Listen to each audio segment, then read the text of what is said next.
We will click. Okay.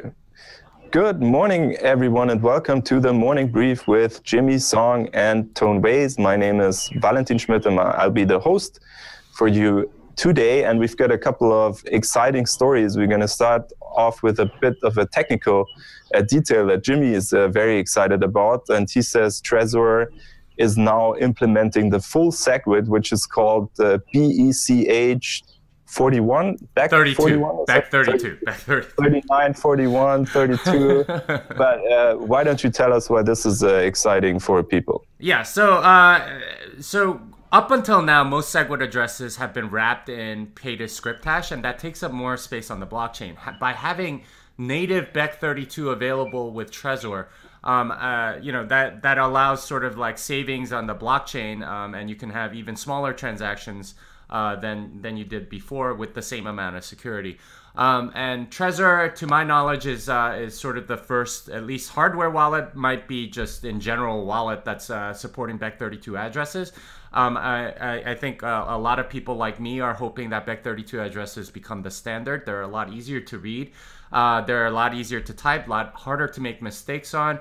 It's also better for the blockchain because you're using less space, so it should be a little bit cheaper. It's rolled into a lot of other fixes as part of Trezor. They're supporting a bunch more currencies and stuff like that, which may or may not be interesting to you. But as far as I'm concerned, the big improvement in this firmware upgrade is the BEC32 addresses, which I'm hoping more companies and wallets start using. So we passed it over to Tone Ways, who's in a tropical resort, and said he wanted to give us a little view of the scenery rather than himself. That's why he's a bit dark. Tone, do you have any thoughts on this?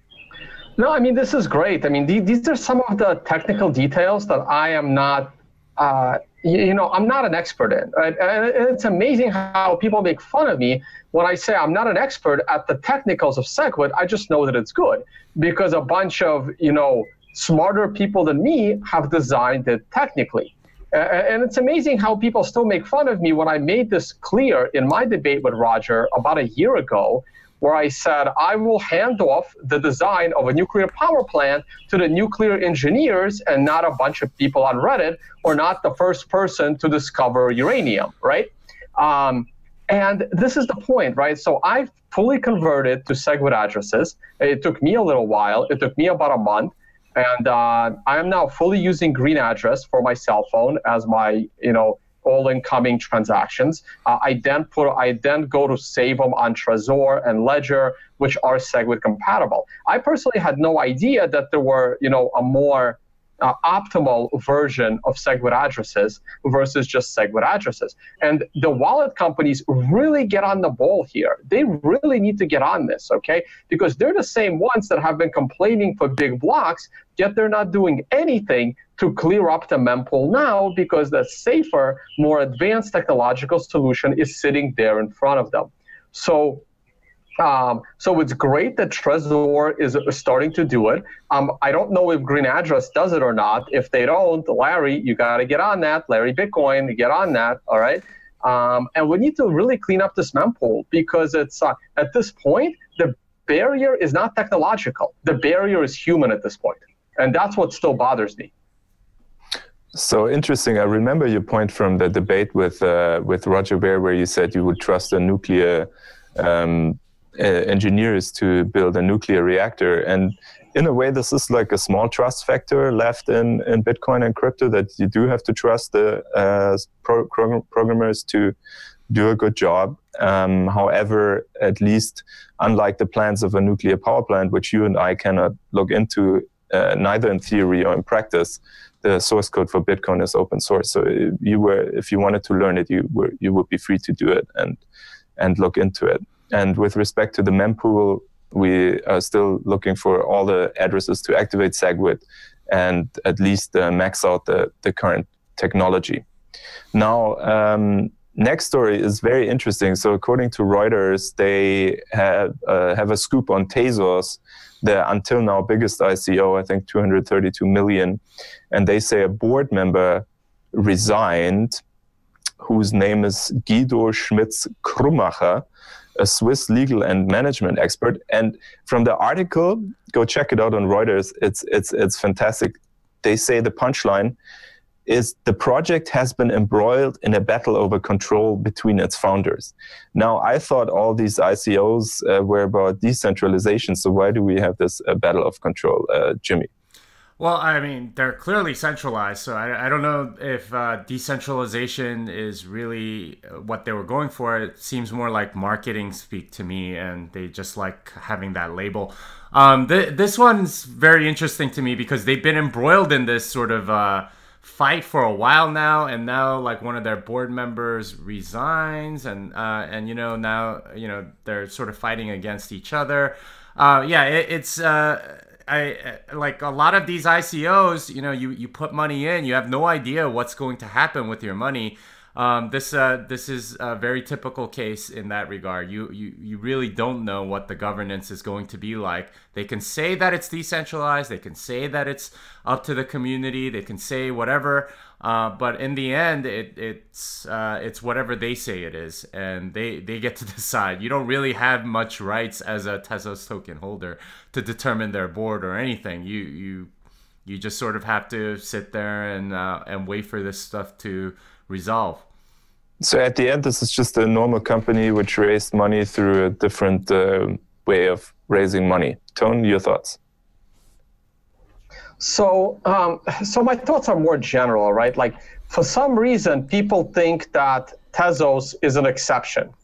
And for some reason, people think that the DAO was an exception. No. That's the norm. That's the norm.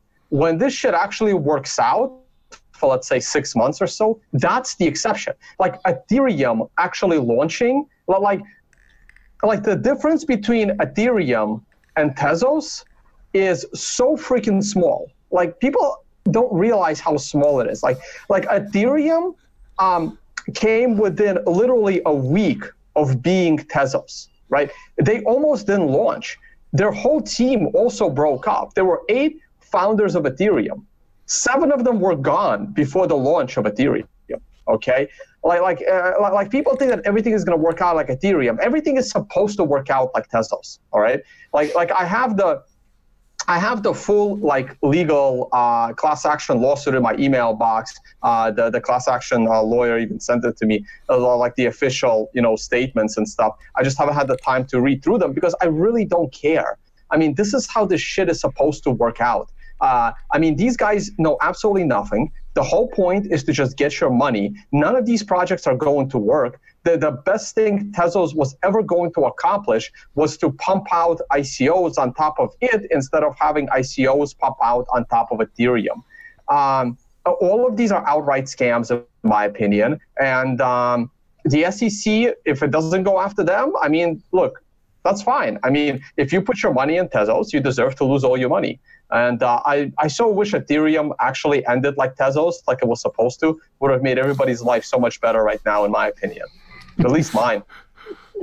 Well, Tone did make a full episode on why Ethereum is a scam on the Crypto Scam podcast. So if you don't have that back knowledge, do check it out. I still gotta do 3 more episodes on that. Jesus, I gotta get on that. So talking about the SEC is interesting because they scared everybody when they came out in the summer and said ICOs are securities. And that brings us to our next story. And they said ICOs should comply with the prevalent regulations for securities issuance. And nobody basically believed they would do anything about it. And being regulators, they obviously took their sweet time. But now they actually have sent a cease and desist order to the Munchee ICO on December 11, basically shutting it down. Jimmy. Yeah. Jimmy, please tell us what the Munchee ICO is. Right? because look, no offense, right? I have so many friends in this space, but you know what? Until the SEC goes after something like Civic or Veritasium or Ethereum or EOS, something with like a prominent Bitcoiners, something until the SEC goes after like a real ICO, none of this is going to make any difference. Well, I mean, they did raise 15 million. The big thing that I noticed about this ruling was that they applied the Howey test. specifically to this this ICO, and that was how they decided that the Munchee ICO was illegitimate. So and the Howey test for our viewers is a test how to determine whether something is a security raising. Yeah, and the fact that they applied it, and if this is sort of the enforcement going forward, I think a lot of ICOs that have happened, I mean, they're probably scrambling and talking to their lawyers right now after this, saying, okay, are we okay on the Howey test? Because that pretty much gives you a bright red line on whether or not you're going to get prosecuted by the SEC. I mean, I don't know what Munchee did actually, but they did raise $15 million. And the big thing, the real reason it looks like they got prosecuted by the SEC was because reason number 4 was, as more users get on the platform, the more valuable your MUN tokens will become, and watch their value increase over time, etc., etc. Basically, I think I've seen those kinds of claims from pretty much every ICO I've ever seen, either implied or explicit, like they did. So if that's the test, wow, I mean, how many ICOs are gonna be left? I mean, I think the SEC can take down like a whole swath of ICOs. It looks kind of bad to me. Well, no, Jimmy, they can take them all down. It's amazing how, and I pointed this out with the DAO, it's amazing how all of these terms of service for all of these ICOs specifically state in their ICOs, this is not a security, you have no expectation of profit. But those are just statements on a piece of paper. No one cares what these guys say. I remember making fun of the DAO when in published articles, I still have those. I mean, it's hard for me to find the tweets, but I still have the graphics that I used to do. And like, it clearly states in the DAO's terms of service, this is not a venture capital fund. Investing in the DAO token does not guarantee, that does not mean you're investing in a venture capital fund. And then like a year later, the SEC releases a statement on it, and they say, in the footnote, it says, the DAO was a venture capital fund. And I'm like, yeah, that's exactly what I said a year ago. Like, it's amazing how these guys think they can like get around this thing just by saying a statement, right? It's crazy. Oh, yeah, it's their lawyers. Hey, Jimmy, what are you doing? Are you clipping your fingernails? Yeah, a little bit. Sorry. Yeah, I didn't think it was we were really good with like the mute button back on Google Hangouts. I'm starting to use it on Zoom. It does exist. Okay, sorry about that. I didn't realize that was audible because I'm wearing these things. My bad. Yeah, I won't do it. You have a fantastic microphone, Jimmy. Don't underestimate it. Okay, great. So some entertainment, some comic relief here on the morning brief by Jimmy's song. Well, I think the fact that this story says the final nail kind of like triggered my thought on that. Like, yeah, I can save some time. Fantastic. I don't care what Toad has to say anyway. So, but Toad, to your point, the SEC cut down all the ICOs. However, notoriously, the SEC doesn't have the resources. They don't have the resources to even go after the financial scammers in the banking system and the stock market. No, I agree. I completely agree. The SEC goes after the low-hanging fruit, which is very, very frustrating, right?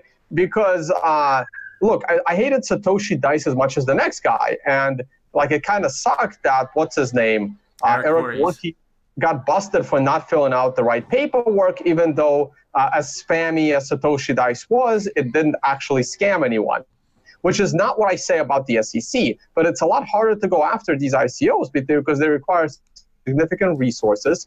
And eventually the crowd with the pitchforks, when Ethereum implodes and every ICO just goes down, everyone and their mother is gonna go screaming at the SEC, why didn't they do something? So we would, I guess it's fair to say that Tone would like the SEC to hire a few people for their cryptocurrency division? In a way, I kind of don't, because those idiots will probably go after guys like me with Bitcoin instead of the actual people that are scamming. Okay, so let's move to a more positive topic, which is eBay. And a certain Scott Cutler, senior vice president of eBay Americas, he said, he told Yahoo Finance that eBay is seriously considering accepting Bitcoin, which puts them at a huge advantage over any bank or other financial institutions, which can't just buy it, but eBay, like Overstock, can just accept Bitcoin and hold it and become richer than anybody else.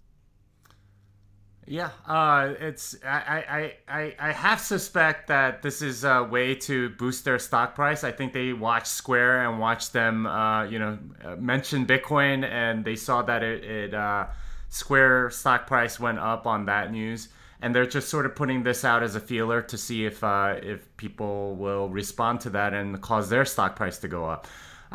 Part of me thinks this is like a really, really big long shot. They're not a really well done technological company. Their website still looks like it's from 1998. Like they haven't innovated very much. They still charge sellers like really ridiculous fees. I used to sell on eBay,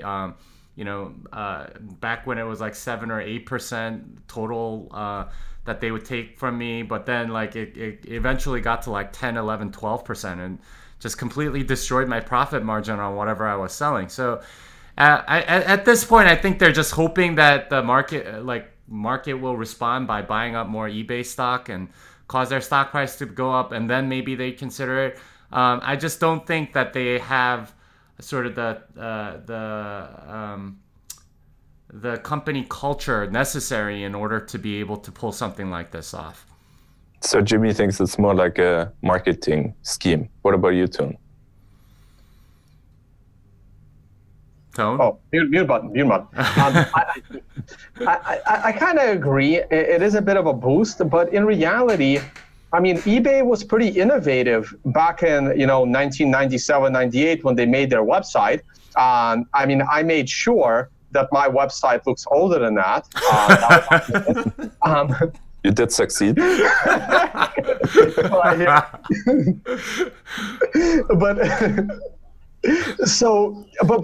it's also the right thing to do, right? I mean, they can pass the Bitcoin almost directly to the seller. They can cut down on some of their fees. They can be a little more hip. They can get ahead of some of the other, eBay. I mean, I'm happy this is happening because it will remove, so many projects that are like eBay but with the Bitcoin, right? And more like eBay but with our own money, not even Bitcoin, right? So this is of course a good thing. Now, the one thing I would caution on is, I was a vice president at JP Morgan and a few other companies. So senior vice president, unless it's a managing director or an executive director, I tend not to take any public comment seriously. I mean, I was a VP at JP Morgan. If I would have said anything publicly, I would have been fired. Like, that's just like, you're not high enough on a scale as a VP to be making public statements that go to articles. Okay, so, right. To be fair, you were at a bank. Exactly. And banks have like 18 levels of vice presidents. Yeah. This is eBay. They're a little bit different. That's true. They're probably a little bit different, but I don't know. I like seeing public statements come from managing directors and executive directors, right? I don't think normal corporates have managing directors either. Oh, all right. Well, I guess I come from a different corporate world. So I guess this is good. Just one little point. But let's move on to the next story. I think I'm going to like the next one. Yeah, the next one is amazing. Kudos to the New York Times. I never thought I would say that. And to Kevin Rose, who published an article, I was wrong about Bitcoin, and here's why. He could have tweaked the headline a bit, why I was wrong about Bitcoin, little tip, but kudos to you. So he basically thought all the stereotypes. I assumed Bitcoin's future depended on its everyday use as a medium of exchange. He says, not so. I assumed the blockchain would eclipse Bitcoin itself. So blockchain, yeah, good, Bitcoin, bad. I assumed regulators would crack it down. And what's the last point? I would assume Wall Street would stay away. And basically, all of this was wrong, and he admits it. Oh, here I assume Bitcoin's volatility would be a turnoff. So basically, all of them wrong, and he admits it. And well, Tone, why? If you're so excited, why don't you go ahead? Well, actually, I thought the gold story was next. I got them a little backwards. Oh. This one, actually, I mean, I expect a lot more of these, right? A lot more of these people are going to eventually change their mind, from Jamie Dimon to Warren Buffett to all the other big guys that just don't understand it yet. Bitcoin is going to be with us forever, not the Chinese knockoffs of Bitcoin, but actual Bitcoin. I'm not actually expecting that to... I'm not actually expecting that to go away. Okay, what about you, Jimmy? Yeah, I mean, I think I expect the same thing. There's like a whole site, 99 Bitcoins, where they list all the people that say Bitcoin is dead, or Bitcoin is terrible, or Bitcoin is X, Y, or Z, X, Y, or Z being something negative. I thought he was very honest, and I appreciated the fact that he was wrong on a lot of these assumptions, right? It's not a medium of exchange for most people. It's not, blockchain isn't more valuable than Bitcoin. Regulators care, but they're not going to necessarily crack down because there are a lot of other uses than, darknet markets. And Wall Street's definitely coming, especially because of the volatility. I mean, both of you guys know that volatility and VIX chasing and having high beta is actually good for certain categories of investments. So I thought it was a really well done article, and I like Tone. I expect a lot more of these going forward. Okay, so now we have the story that Tone is excited about, and which I also think is very interesting. So that was a story posted on Zero Hedge.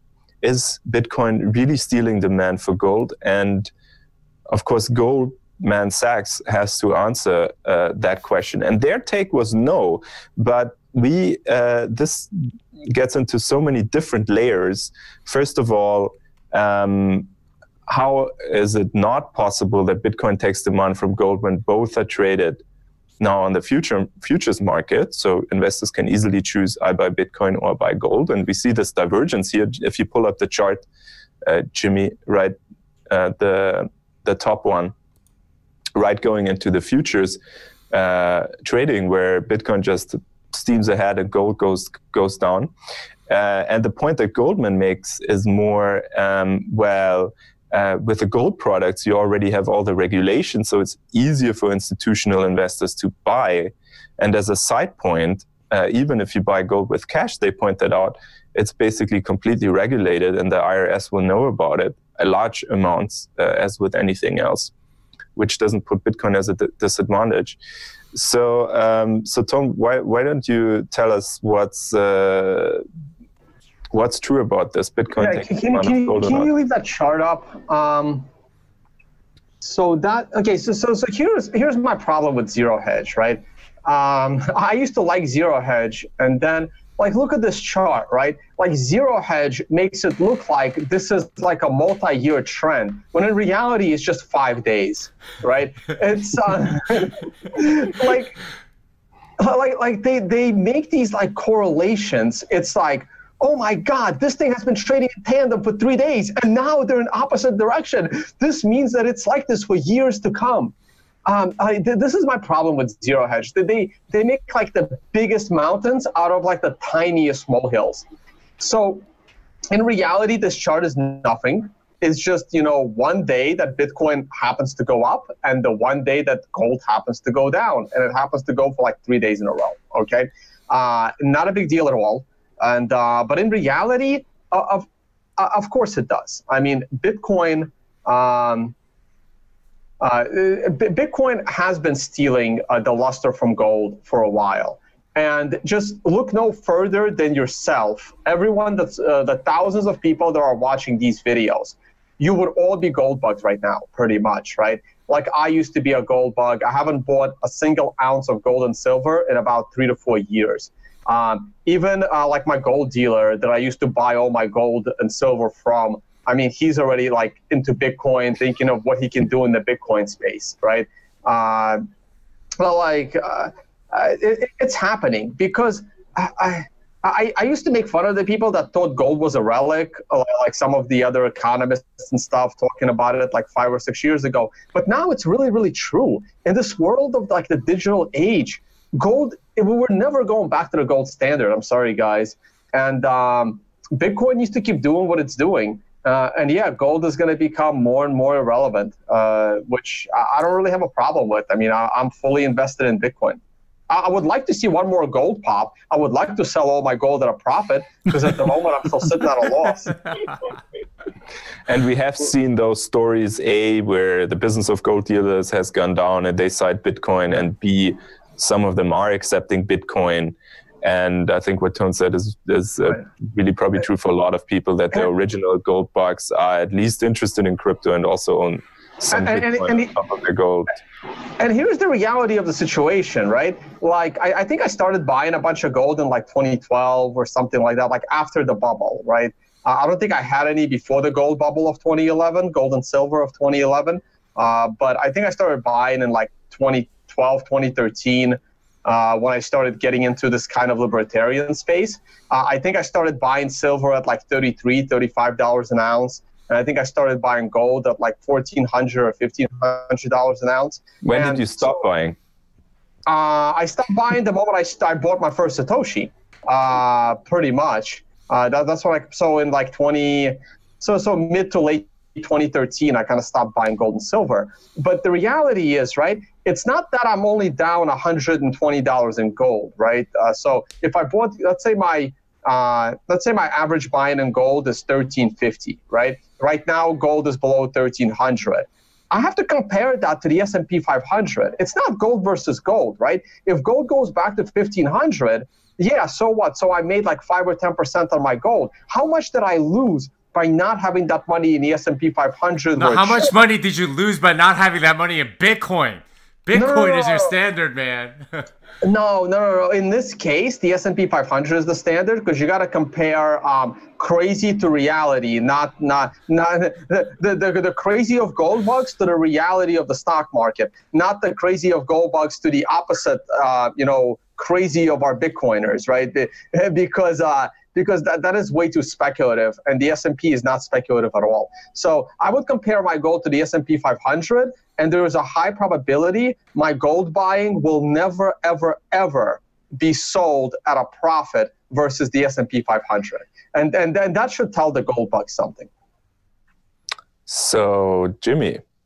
Yeah, I mean, it seems to me that that gold does have some value, obviously, but Bitcoin's what people are using more as a store of value, and that's why I was comparing the two, because I know a lot of people that started selling their gold and silver stashes for Bitcoin like right around 2014, 2015, and stuff like that, and pretty smart. Yeah, I mean they're moving it because they're saying, well, I could store it in this, or I could store it in this other thing. And obviously, Bitcoin's been a much, much better store of value. It's been going up, and there's more adoption and things like that. And certainly for people under, like, say, 40, most of them are thinking, hey, you know what? Like, gold's like an old relic. Bitcoin is much better. And I imagine that's why a lot of these gold and silver dealers aren't getting as much business. I mean, if Bitcoin never was invented or released in 2009, I imagine many of us would be thinking, hey, let's buy gold, something that will store value, or put money in stocks or something like that. A lot of the money that's in Bitcoin right now obviously comes from those people. So not surprised at all. I expect this trend to continue. Yes, definitely. That's beyond a shadow of a doubt that a lot of the demand from the sound money people has been channeled into Bitcoin rather than the precious metals. And I think this debate is interesting because there's a lot of black and white thinking where it doesn't have to be, where clearly gold and silver have a very long track record. Bitcoin does not. However, Bitcoin has some nice features that gold and silver don't have, and my personal opinion, at least, is black and white thinking usually doesn't advance you in investing.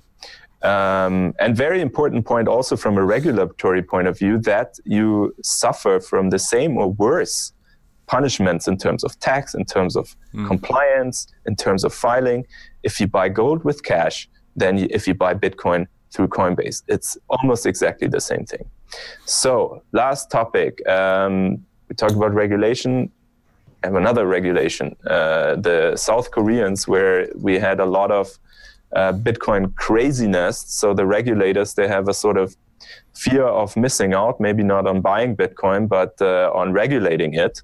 So they are going to meet this week, and they're going to talk about how they're going to regulate and tax it. Jimmy, you looked into this. Yeah, a little bit. It looks like a lot of the companies that own shares of Bitsum, that's like the biggest Bitcoin exchange in Korea. Those shares like fell during trading and things like that. But yeah, there was a rumor that they would completely ban cryptocurrencies. But this reporter, Joyce Kim, did find, Korean government will regulate Bitcoin exchanges but not ban them. They will have 6 reasonable requirements: KYC, AML, key storage, separation of fiat into third-party accounts, consumer warnings about trading, transparency of order books. So it's more or less good news. I think a lot of people were a little bit spooked yesterday night based on that. Might have had some effect on price. But yeah, it looks more or less over. They are going to regulate it. It's going to be legal. I don't think South Korean government is much like China in that regard. They'll just sort of make the decision once and let it be, instead of banning it and then banning it again and banning it again, which China tends to do. Any thoughts on this, Tone? Oh, I was going ahead. I was looking at the price of Bitcoin. Not really. I mean, this is going to happen with most. Is my audio coming in? Yeah, it is, right? Okay. This is going to happen with most of the countries, especially countries that are hot and that are getting global interest. Korea is going to be no different. I mean, Korea is fairly modern. They'll probably do the right thing. So at this point in time, it's also interesting to note for not totalitarian countries like China, would a democracy, or quotation marks, or a sort of fairly free country like Japan or Korea or the United States get away with banning Bitcoin, destroying all the jobs, destroying all the innovation, criminalizing the people who hold it and pay their tax on it? To be honest, I think at this point there's going to be a fair bit of backlash from the population. What do you guys think? Yeah, I don't know. I honestly, I'm different here, and I said this at a conference on stage. Like, I don't see that much innovation going on, right? I mean, Bitcoin was the innovation, and now it's whoever can make Bitcoin, better be used. And most of these projects are open source, and they don't need regulation, right? Like, Bitcoin itself does not. You can't regulate Bitcoin, right? Innovating in the world of Bitcoin is, creating Mimblewimble, giving us fungibility, giving us scaling. Innovation in Bitcoin does, can spit on regulation. It doesn't exist, okay? What needs and begs for regulation is things like ICOs, because that hammer can come down. And a lot of people tell me that, oh, it's all innovation. I haven't seen any innovation in the ICO space other than a way to get around regulation to issue securities. And that's not going to fly, right? And that's not even innovation. Like Ethereum is not, I don't see any innovation in Ethereum. Bitcoin is the innovation. So I don't really buy those statements. I mean, yeah, it'll be harder to use Bitcoin if Bitcoin's illegal, just like it's harder to use drugs when drugs are illegal. But it'll get around it, and sooner or later, Bitcoin will have to be accepted in a society. Jimmy, do you have any concluding thoughts on this, other than that we let Tone get to the price? Yeah, I think it's inevitable that you're gonna see stuff like that. These regulations. As far as what Tone said about innovation. Yeah, I agree. Most of the innovation is taking place on the open source side and not like at companies for the most part, which is a little bit sad because most of the companies are in it to sort of you know, make money off of, you know, a lot of the hard work that a lot of other people have done. But that's okay. We need them too. So, I'd like to see more different interesting stuff, and I'm starting to write a talk around that very topic. Like, here's some free ideas for you guys. Please, somebody go make these. So yeah, I'll try to speak about that in London when I'm there. Okay, Tone, what about the price? You have to unmute yourself. Tone, price. Yep. Going to screen share now. Let's take a look. All right, as usual, those of you that are interested in trading, please check out my Learn Trading section. If you see some kind of random numbers, you may want to read section 6 in detail. Oh man, I'm just constantly answering those questions. All right, so taking a look at the weekly price, the weekly candles this week, right now at the all-time highs, are giving you a brand new entry. Those that decided to take some profit and reasonably taking some profit, you know, between somewhere around this red arrow. Right now, my weekly chart is pointing to, you know, higher highs coming in. Still a little nervous about what's going to happen on Monday once the CME futures launch. But hey, technicals are technicals, right? Technicals are telling me that now that this candle with a 2 on top is trading above a candle with a 1 on top, we should be going higher and potentially for, you know, 7 more weeks of upside, 6.5, 7 more weeks of upside. The daily chart has given us a bit of a pause. I mean, last night when I was going to bed, we were way lower. We were down near the bottom of the candle here. And again, this is one of those situations where one of my rules that if you have a daily double top that is somewhat spaced apart, it's an indication that we are going way higher because the market isn't accommodative enough to give you 2 perfect exits at the very high. And even though I had a 9 sell telling me to look for, you know, at least 1 to 4 day correction, I believe the no double top rule is stronger, where we should be seeing higher prices. So I'm not surprised we're taking a little bit of a break here because momentum can only go so far. So let's see what happens in the next couple of days. And then we'll go from there. Here's the 4-hour chart. I drew these arrows a little while ago. I had a little 9 on a 4-hour chart telling me that I should have a couple of candles of correction and then go higher. We are now starting to go higher. And according to this indicator, at least, this candle is about has 27 minutes to go. So if you're a shorter term trader, our entry would be above the current candle, right? So if the next candle starts trading above the prior candle, that becomes your bullish entry. And let's see how far it can take us. I really do think we can get into the, you know, $20,000 range in the beginning of the futures, and then we'll see what Wall Street does. The hourly chart doesn't seem to be very useful at the moment. And, you know, since a lot of people have been asking, you know, let's take a look at Litecoin. Maybe I'll take like 5 minutes or so. You guys okay with that? Yeah. Sure. All right. So we're going to start from the long-term view. And here's the thing, right? Like, it's amazing. Like, every week I get accused of not pumping another altcoin that happens to pump, right? Like, I am supposed to sit there and watch each one of the 1,000 shitcoins and properly predict when each one is going to pump, okay? So let's take a look, okay? Can someone please, can a genius trader please tell me why on earth at this low point right here was Litecoin a buying opportunity, okay? It's like saying, oh my God, this stock has just crashed from $100 to $10, but that was a perfect buy, okay? So here's the weekly chart of Litecoin. It was completely collapsing. I had this arrow going down. This arrow was almost freaking reached. Litecoin had fallen from almost current levels. Litecoin fell from current levels at the end of August. Down, so Litecoin fell from, what do we got here? 0.018 to 0.07, right? So what percentage is that, right? So 60.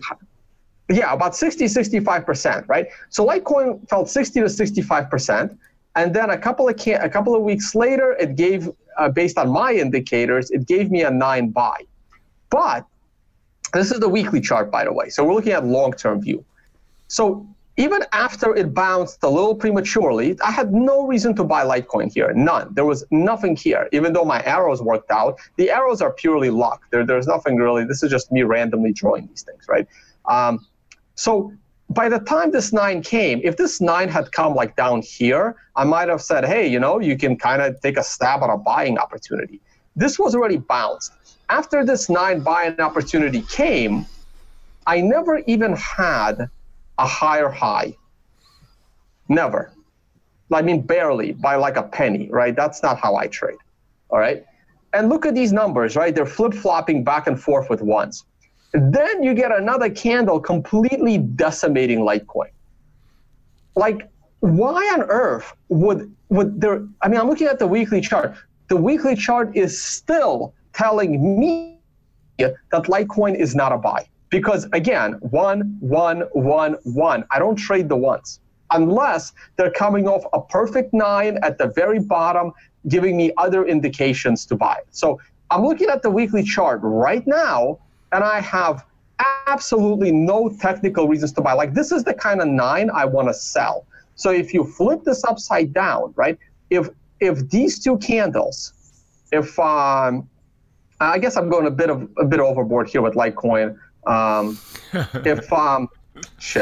really didn't mean to talk this long about it, but basically, whoa, that's really, really bright. Hold on. Like, if these candles happened in reverse down here, let me copy this and paste it. Like if, whoa, that's the logarithmic scale doing its job here. Hold on. Oh, Jesus. I'm not sure what I'm drawing here at this point. And now I made it to, okay. So if those candles happened down here, I would say, okay, so maybe you buy off the 9. But that didn't happen. It reversed prematurely and then it collapsed. So the weekly chart is still not telling me that Litecoin is a safe buy. Let's go to the daily chart. Let's see if the chart has given us anything, okay? So again, the daily chart, if you saw this 9 over here in the very beginning of a candle. This is the 4-hour chart, Tone. Oh, this is the 4-hour chart. Oh, yeah. Shoot. Okay, let's go to the, it's supposed to be the daily chart. I have it saved as a daily chart. Let's go to the daily chart, okay? So the daily chart, again, gave you an indication to sell, time it perfectly, you did well, you got flipped out of this trade, and then it got decimated. So again, we went like below all my metrics that normally cause it to go down to 0 and never come back. Like, there was nothing useful here. And then it reverses out of the blue, but like I must have said, because you see this orange line here, I must have said on some video, if we go above this orange line on a daily chart, Litecoin becomes a buy. So go back and find that video, probably on trading Bitcoin last week. Trading Bitcoin like last week, it would have been like 4 or 5 days ago. I would have said daily Litecoin is a buy above this orange line, okay? Let's go to the 4-hour. The 4-hour, okay, this is a nice 9 sell. This would have been a 9 buy in the very beginning of this candle. And again, you are looking at your buying opportunity based on a 4-hour chart. Those of you that trade like I trade would have been right here above this green line, which is near the orange line from the daily chart. So they would have came on the same 4-hour candle. You could take your profit right here. This would have been on the 12th. This would have been yesterday. And if I zoom in on the 4-hour chart, based on the way I like to trade these days, is the 2 never went above a 1, 3 never went above a 2. The 4 did kind of go above a 3, barely. So I guess your trade could have been entered right here. You know, that would have been your entry, your stop loss. Your stop loss on this particular trade would have been right below the entry candle right there. You are doing okay on your trade. You can probably raise your stop now to below the prior candle right there.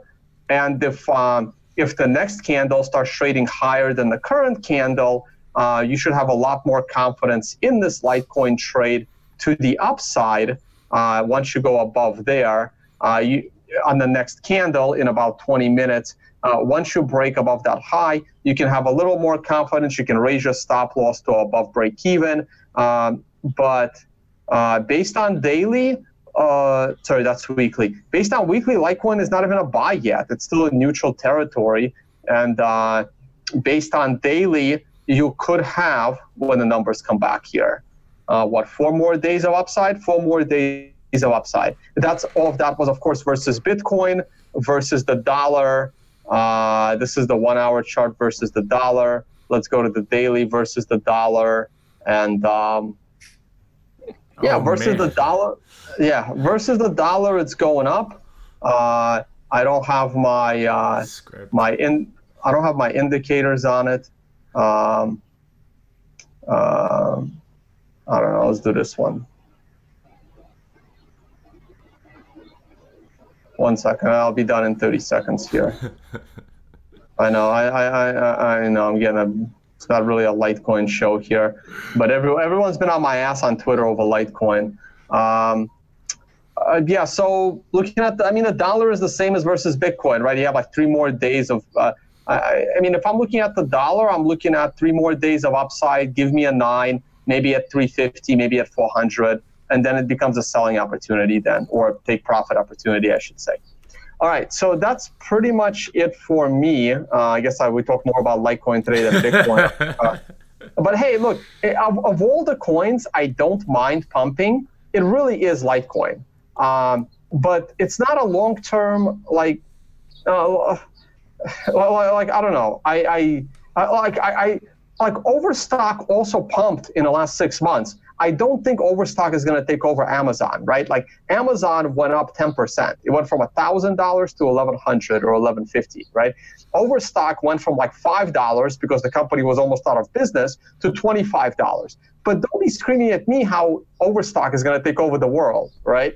That's the comparison, right? Like Litecoin to Bitcoin is literally Overstock to Amazon. I prefer to trade on Amazon because I'm pretty sure Jeff Bezos is not getting fired. I'm not so sure about Patrick Byrne. Okay, let's wrap it up here. Thanks a lot, Tone, and over to you, Jimmy. My name is Jimmy Song, and this song is